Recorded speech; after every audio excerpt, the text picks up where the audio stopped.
Hello students, good morning. 10th class Hindi medium science chapter 13।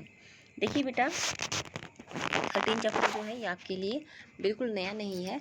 7th class में आप इसको पढ़कर आए हो। ज़रा नाम याद करो, विद्युत धारा के चुंबकीय प्रभाव। याद है? तो विद्युत धारा के जो चुंबकीय प्रभाव हैं बेटा, वो क्या होते हैं, पहले तो उसका मीनिंग समझ लो। देखिए बेटा, 12वें चैप्टर में क्या किया है कि जब किसी चालक तार में से विद्युत धारा गुजरती है तो उसका तापीय प्रभाव होता है, तो वह तार को गर्म कर देती है। हमने पढ़ा ना, ये तार को गर्म कर देती है। ठीक है बेटा। तो अब इसमें देखो क्या है कि जब किसी तार से धारा गुजरती है, विद्युत धारा गुजरती है, तो वह तार के चारों ओर एक अपना खुद का चुंबकीय क्षेत्र उत्पन्न कर लेती है। क्या उत्पन्न कर लेती है बेटा? चुंबकीय क्षेत्र उत्पन्न कर लेती है। और यह जो चुंबकीय क्षेत्र है, यही कहलाता है विद्युत धारा का चुंबकीय प्रभाव। समझ गए बेटा? तो विद्युत धारा का चुंबकीय प्रभाव क्या होता है, यानी कि कोई भी चालक तार में से धारा प्रवाहित हो रही है तो उस धारा के कारण उस तार के चारों ओर एक चुंबकीय क्षेत्र बन जाता है, स्थापित हो जाता है। विद्युत धारा का यह प्रभाव चुंबकीय प्रभाव कहलाता है। ठीक है बेटा। तो थोड़ा सा याद कीजिए, 6th क्लास में आप चुंबक पढ़कर आए हो।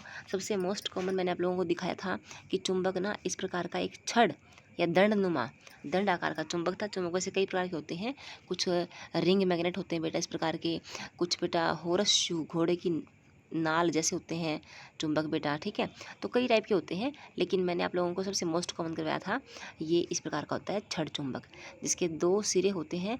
इनको हम ध्रुव कहते हैं, नॉर्थ और साउथ, उत्तरी ध्रुव और दक्षिण ध्रुव। ठीक है बेटा। तो 2 ध्रुव होते हैं किसी भी चुंबक के, तो ये चुंबक के जो ध्रुव हैं वो दूसरे चुंबक के विपरीत ध्रुवों को अपनी ओर आकर्षित करते हैं। यानी कि ये नॉर्थ है तो ये साउथ को अट्रैक्ट करेगा, ये साउथ है तो ये दूसरे चुंबक के नॉर्थ को अट्रैक्ट करेगा। ठीक है बेटा, ये कुछ आम सी बातें हैं। तो थोड़ा सा मैं आपको यहाँ पर दिखाना चाहती हूँ कि लेसन के साथ में ही एक छोटा सा डायग्राम दिखा रखा है। ये देखो, थोड़ा सा रिमेंबर करने की कोशिश करो बेटा। ये मैंने आप लोगों को करवाया है, चुंबक को ऐसे रख के कागज़ पे उसके चारों ओर पेंसिल से एक बाउंड्री निकाल के उसके चारों ओर लोहे का बुरादा ऐसे डाल करके मैंने आप लोगों को एक्सपेरिमेंट करके दिखाया था। और फिर धीरे धीरे हम जब मेज को, बेंच को, स्टूल को थपथपाते हैं, टैप करते हैं, तो ये जो लोहे का चूर्ण है अपने आप इस प्रकार से लाइनों में, रेखाओं में संकेंद्रित कर लेता है। ठीक है बेटा, इस प्रकार से अपने आप को एक नए डिज़ाइन में पेश कर लेता है। याद आया बेटे? है ना? करवाया होगा एक्सपेरिमेंट आप लोगों को मैंने। कमेंट बॉक्स में ज़रूर बताना कि एक्सपेरिमेंट आपको लोगों को याद आया या नहीं आया। ठीक है बेटा।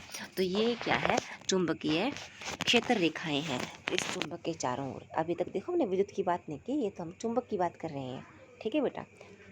हम ये करके देखेंगे कि तार के चारों ओर भी कैसे ही होता है। अगर तार के चारों ओर ऐसे चुंबक इकट्ठा हो गया ना, अब लोहे का तार इस प्रकार, लोहे का चूर्ण इस प्रकार से इकट्ठा हो गया, तो इसका मतलब क्या है, तार के अंदर भी विद्युत धारा है, तार के अंदर भी चुंबक गुण है ना बेटा? तो देखो, विद्युत के पिछले अध्याय में हमने विद्युत धारा के तापीय प्रभाव के बारे में पढ़ा था। विद्युत धारा के अन्य प्रभाव क्या हो सकते हैं? हम जानते हैं कि विद्युत धारावाही, विद्युत, देखो ये शब्द है ना, विद्युत धारावाही तार, इसका मतलब क्या है? इसका मतलब है कि तार के अंदर विद्युत धारा प्रवाहित हो रही है, बह रही है ना? विद्युत धारावाही, हम जानते हैं कि विद्युत धारावाही तार चुंबक की भांति व्यवहार करता है। इस तथ्य को पुनः अवलोकन करने के लिए आइए एक क्रियाकलाप करते हैं। ठीक है बेटा। क्रियाकलाप 13.1 में क्या करना है, तांबे का एक सीधा मोटा तार लेना है तथा इसे चित्र 13.1 में दर्शाए अनुसार विद्युत परिपथ के 2 बिंदुओं x और y के बीच रखना है। दिख रहा है आप लोगों को, x और y के बीच। ठीक है बेटा। तो कागज़ लगा सकते हैं या आप कोई गत्ता लगा सकते हैं। ठीक है, आप कोई कागज़ या गत्ता लगा सकते हैं इस प्रकार से। ठीक है बेटा। और इस तांबे के तार के निकट क्षैतिज रूप से एक छोटी दिक्सूची रखनी है आपने। ठीक है बेटा। तांबे के तार के निकट आपने एक छोटी सी दिक्सूची रखनी है। अब ये दिक्सूची क्या है मैं आपको बताती हूँ। देखो बेटा, दिक्सूची ना घड़ी के डायल के आकार की एक इस प्रकार की दिखती है, गोल गोल। उसमें बीच में एक सुई लगी होती है, उस सुई पर एक और सुई इस प्रकार से रोटेट कर रही होती है। रोटेट मतलब क्या होता है, हिल रही होती है। ठीक है। तो ये जो सुई है बेटा, ये वास्तव में अपने आप में एक ना चुंबक होती है, छोटा सा। ठीक है ना। मैं आपको राज की बात बताऊँ, ये अपने आप में छोटा सा चुंबक होती है।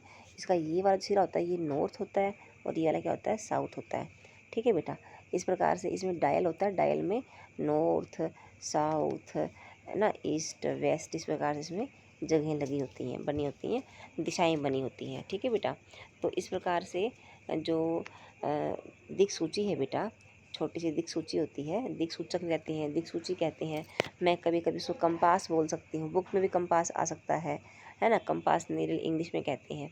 तो जिस दिक्सूची है ना, वो क्या करती है बेटा, वो ये बताती है कि यहाँ पर चुंबक धारा है या नहीं है, चुंबक है या नहीं है, चुंबक क्षेत्र है नहीं है। ये कभी तो इस तरफ, कभी इस तरफ बेटा अपने आप दिशा को विक्षेपित कर लेती है ये। ठीक है बेटा। तो यही बताएगी हमें चुंबकीय क्षेत्र यहाँ पर है या नहीं है। देखो क्या कह रहा है अभी, इसको पढ़ते हैं। तांबे का सीधा मोटा तार लीजिए, चित्र 13.1 में दर्शाए अनुसार परिपथ के दो बिंदु x और y के बीच रखिए। तार एक्स वाई कागज़ की सतह के लंबवत रखा है। ठीक है बेटा, लंबवत यानी कि परपेंडिकुलर रखा हुआ है। इस तांबे के तार के निकट क्षैतिज रूप में एक छोटी दिक्सूची रखिए, क्षैतिज यानी कि खड़ी करके। इसकी सुई की स्थिति नोट कीजिए। पलक में कुंजी लगाकर धारा विद्युत परिपथ में विद्युत धारा प्रवाहित कराइए। दिक्सूची सुई की स्थिति में परिवर्तन का प्रेक्षण कीजिए। दिक्सूची सुई की स्थिति में परिवर्तन का प्रेक्षण कीजिए। ठीक है बेटा। देखो हम देखते हैं कि सुई विक्षेपित होती है, विक्षेपित यानी कि हिलती डुलती है।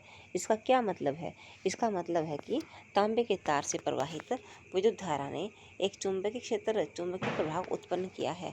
इस प्रकार हम कह सकते हैं कि विद्युत और चुंबकत्व एक दूसरे से संबंधित हैं, यानी कि विद्युत जहाँ पर होगा वहाँ पर चुंबकीय क्षेत्र अपने आप उत्पन्न हो जाएगा। और आने वाले कुछ भागों में देखेंगे कि अगर चुंबकीय क्षेत्र अपने आप उत्पन्न हो जाएगा तो बेटा विद्युत धारा वहाँ पर अपने आप, यानी यदि किसी कोई चुंबकीय क्षेत्र है, वह लगातार गति कर रहा है, तो उसके आसपास कोई तार पड़ा है तो उसमें अपने आप धारा बन जाएगी। यानी कि विद्युत है तो चुंबकत्व अपने आप आ जाएगा, चुंबकत्व है तो विद्युत अपने आप आ जाएगी यहाँ पर। ठीक है बेटा। तो आज की एक इंट्रोडक्टरी वीडियो थी ये। आपने इसका एक अपना टाइटल पेज तैयार करना है, डायग्राम बनाना आपकी मर्जी है, कोई डायग्राम बनाए। तो ये इंट्रोडक्टरी वीडियो थी, आपने यहाँ तक पढ़ना है, उसके बाद हम कल करेंगे। आज के लेक्चर में इतना ही। इसी के साथ thank you and all the best.